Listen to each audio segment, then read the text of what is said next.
25 जून 1975 की रात, यानी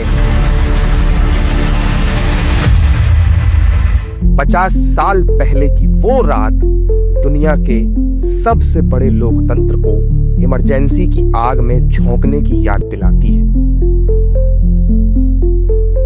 इमरजेंसी की वो घटना भारतीय लोकतंत्र के इतिहास में एक काला धब्बा बन चुकी है। तत्कालीन प्रधानमंत्री इंदिरा गांधी ने 25 से 26 जून 1975 की दरमियानी रात को इमरजेंसी का आदेश दिया और सुबह होते ही इसकी घोषणा कर दी। 19 महीने लगी रही इस इमरजेंसी में सरकार ने न जाने कितने ही मनमाने फैसले लिए और जिन्होंने विरोध किया उन्हें जेल में ठूंस दिया गया। इमरजेंसी के दौरान लाखों लोगों को जेल भेजा गया था। जेल में बिताए पलों की खौफनाक यादें और जख्म आज भी उन लोगों के जहन में ताजा हैं। उत्तर प्रदेश के बरेली के वीरेंद्र अटल और चंदौली के हरवंश सिंह आज भी उस मंजर को भूल नहीं पाए। बहुत टार्चर किया इस पुलिस ने। हाकिम राय ने 7 डंडे मेरे शरीर पर तोड़ दिए।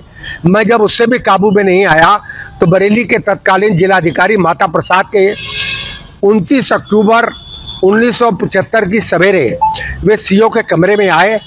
मुझे हवालात से निकाला गया, हाथों में मेरे हथकड़ी डाली गई और हाकिम राय ने मुझे डंडों से फिर मारना शुरू किया और उसके किसी इशारे पर उन्होंने एक प्लास मंगवाया। मैं बहुत सोचता रहा कि आखिर हमारे शरीर में ऐसा कौन सा अंग है जो प्लास से ढीला किया जाएगा या उसे कसा जाएगा, लेकिन उसके हाथ में प्लास आते ही मेरे हाथों के नाखून उन्होंने प्लास से खींचना शुरू कर दिए। मेरे हाथों से खून बह पड़ा। थानाध्यक्ष जो है हमको मारा पीटा और बुरी तरह ले गया थाने। वहाँ पर टार्चर किया, करंट लगाया। मथुरा के विजय बहादुर सिंह ने भी 1975 के आपातकाल को याद करते हुए बताया कि उस दौरान लोगों की आजादी छीन ली गई थी। बिजली के शॉक लगाए गए हम लोगों को, जब वो त्रस्त हो गए बुरी तरह से तो फिर अगले दिन चालान करके जेल भेजा गया। माहौल ये था परिचित से परिचित, और हमारे पारिवारिक जन जो अन्य थे वो भी हमसे बात करने में डरते थे कि हमने अगर बात की तो ये आरोप लगेगा कि ये भी आंदोलन में सम्मिलित हैं या संघ विचारधारा के हैं तो वो भी जेल चले जाएंगे। इतना बड़ा आतंक था और उस आतंक का दुरुपयोग प्रशासन जैसे करता है, अन्य मामलों में भी वैसे भी हुआ। तमाम व्यापारियों को जेल भेज दिया गया, जो सही भी थे और नहीं भी थे उनको भी, और तमाम अपराधी जो एक्चुअल हिस्ट्री शीटर थे उन पर भी वो डिफेंस इंडिया रूल लागू करके जेल भेज दिया केवल नंबर बढ़ाने के लिए। तो मथुरा के ऐसे तमाम लोग थे अपराधी जिनको उस धारा में जेल भेज दिया गया, जिनका कोई मतलब नहीं था आंदोलन से, और जो आंदोलन कर रहे थे वो तो थे ही।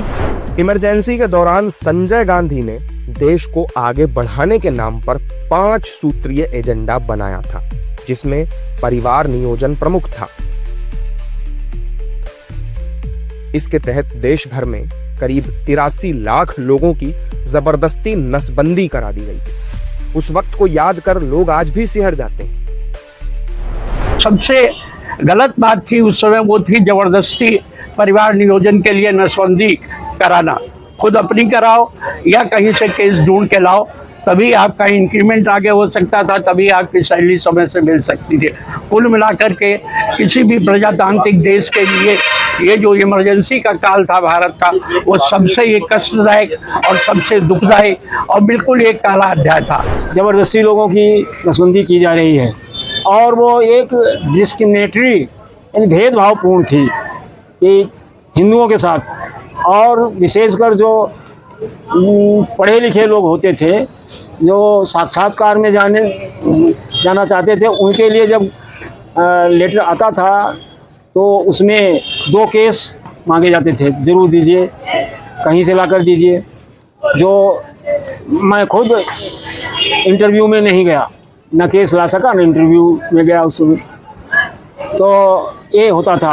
और जो कोई आरएसएस से जुड़े होते थे उनको तो छुपना ही पड़ता था, नहीं तो उठा करके इतनी यातनाएं दी जाती थी कि ज़बरदस्ती जेल में डाल दिया जाता था। तो ये मेरी समझ से बहुत ही खराब था कि ज़बरदस्ती जो नसबंदी की लागू की गई।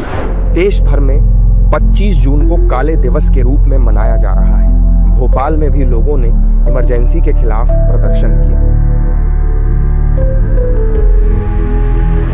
तो श्रीमती इंदिरा गांधी ने तत्काल पूरे देश में आपातकाल लगाया ताकि वो प्रधानमंत्री बने रहे। उस समय सारे देश भर के बड़े बड़े नेताओं, मोरारजी देसाई, अटल बिहारी वाजपेयी, चरण सिंह, चंद्रशेखर आदि सारे नेताओं को उन्होंने देश भर के लाखों लोगों को जेलों में डाल दिया।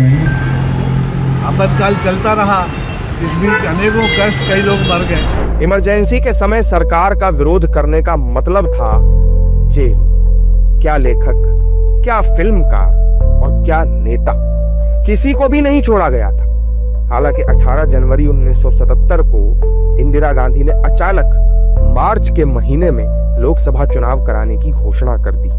16 मार्च को हुए लोकसभा चुनाव में इंदिरा गांधी और संजय गांधी दोनों बुरी तरह हार गए और आपातकाल के रूप में देश पर लगा कलंक 21 मार्च को आधिकारिक रूप से खत्म हो गया।